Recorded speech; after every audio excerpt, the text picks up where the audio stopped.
Hello po sa inyong lahat mga ka-crypto. Ako po si Pinoy Crypto Trader at sa video na ito ay atin pong pag-uusapan ang tungkol sa balitang ito kay Shiba Inu. Kung saan ang sabi po rito ay Shiba Inu whales disappear. Yan, ibig pong sabihin ay mukhang naglalaho na raw po yung mga whales ng Shiba Inu. Kapag sinabi po nating mga whales, yan, para sa mga hindi po nakakalam ay ito po yung mga malalaking mga investors. Kaya ayan, malamang siguro ay baka natapos na silang makapag-accumulate at sila na ngayon ay nananahimik at nag-aabang sa paparating na bull run or bull market. Pero ayan, bago po tayo magpatuloy ay nais ko lamang po munang bigyang linaw ang aking disclaimer kung saan ang nilalaman po ng video na ito ay hindi po ito isang financial advice. For education and information purposes lamang po ang layunin nito. Maliban po dito ay nais ko na rin pong magbigay babala na wala pong kahit anumang group chat ang Pinoy Crypto Trader. Ayan, sabi po rito ay Shiba Inu witnesses notable decline in whale activity, hinting at a potential changes for SHIB.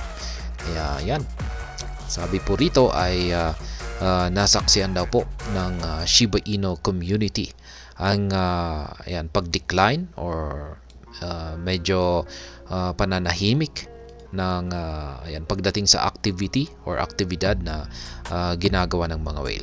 Kasi nitong mga nakalipas na mga araw or linggo ay nagpakita po ng matitinding paggalaw ang mga whale. Sila po ay nag-accumulate ng malalaking amount ng Shiba Inu tokens na nagpapakita lamang na ayan, sila ay may intensyon or interest dito kay Shiba Inu. Pero ngayon ay bigla na po silang nanahimik. Kaya yan nga, gaya ng sinabi ko kanina ay baka naman natapos na sila sa kanilang pag-accumulate. Kaya ayan, medyo nanahimik muna sila. The Shiba Inu landscape is undergoing a notable transformation as large holders and traders of SHIB scale back their involvement, marking an 85.2% decline and substantial transactions within 3 days since Wednesday. Kaya ayan, marami daw pong yung mga malalaking holders at maging mga traders ay mukhang napahinto daw muna sila or napaurong daw po muna sila sa kanilang involvement dito kay Shiba Inu. Kaya nagkaroon po ng 85.2% na decline sa mga nagaganap na transaction nitong nakalipas na 3 araw mula pa noong Wednesday. Data from Into the Block indicates that the volume of significant SHIB transactions dropped to 361.33 billion tokens over the last 24 hours, equivalent to $3.31 million. This decline specifically encompasses transactions exceeding $100,000 in Shiba Inu tokens, with only 10 such transactions recorded within the specified time frame. Kaya yan, ayon daw po sa datos na inilabas ng Into the Block, nagpapakita raw po na ang malaking volume ng SHIB transactions ay bumagsak po ito sa 361.33 billion tokens nitong nakalipas na 24 oras. At ang halaga po nito, ang equivalent po nito, yan na token ay nasa $3.31 million. Ayan. Delving deeper into the Shiba Inu ecosystem, the diminished activity extends to the wallet of large holders.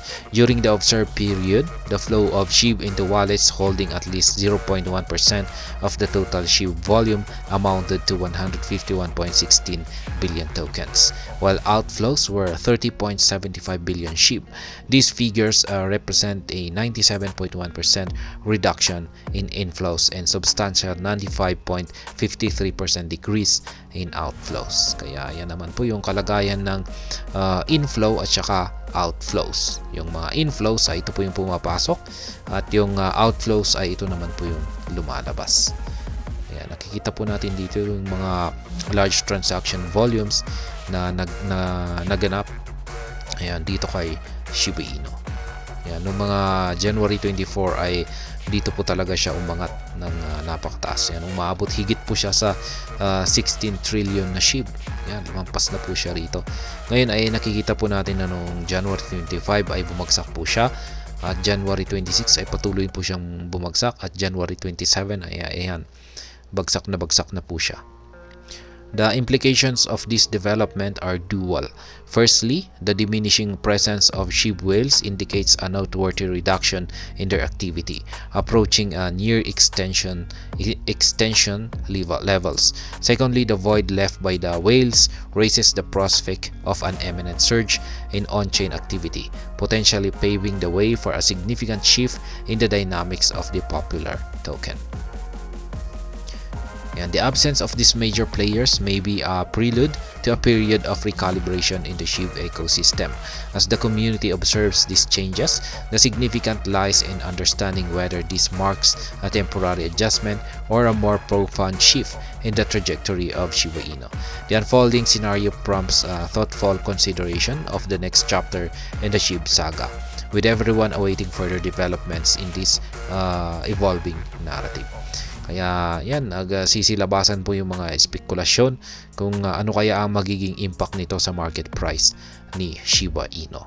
Yan, yung pananahimik or decline sa activities ng mga SHIB whales or mga malalaking investors. Kaya ayan, wala po tayong ideya kung ano ang magiging impact niyan. Pero sa tingin ko ay yung base lamang sa aking sariling opinion ay syempre nakabili na yung mga whales na ito. Yan, nakabili na siguro sila ng mga sapat na kanilang Shiba Inu tokens at ito na ay naka-store sa kanilang wallets. Kaya ano pa ba ang kailangan nilang gawin? Maliban lamang yung mga traders. Yan, syempre yung mga traders lamang yung talagang nagkakandak ng ayan, madalas na transaction. Pero yung mga whales na yan ay syempre mga holders po ang mga yan na siyempre minsan lang sila bibili ng napakalaking amount, pagkatapos niyan ay itatago po nila sa kanilang wallet tapos wala na. Kaya ayan, depende po kasi kung pag gumalaw ulit yung market price ni Shiba Inu.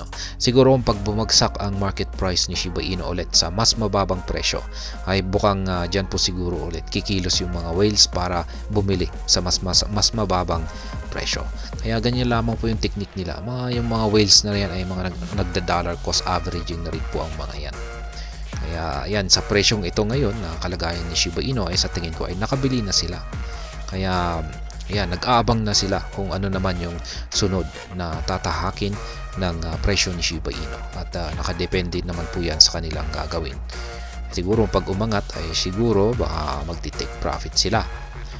Kaya ayan, kung pag bumagsak ay bibili sila.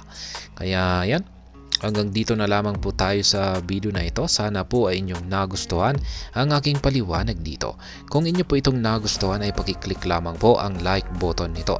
Para naman po sa mga bago lamang dito, kayo po ay aking inaanyayahan para mag-subscribe. Pakiclick na rin po ang bell icon nito dahil ito po ang siya magsisilbing notification nito sa mga bago kong videos na akin pong ina-upload sa aking YouTube channel na ito. Marami pong salamat sa panunood. Ingat po tayo lagi at God bless po sa ating lahat.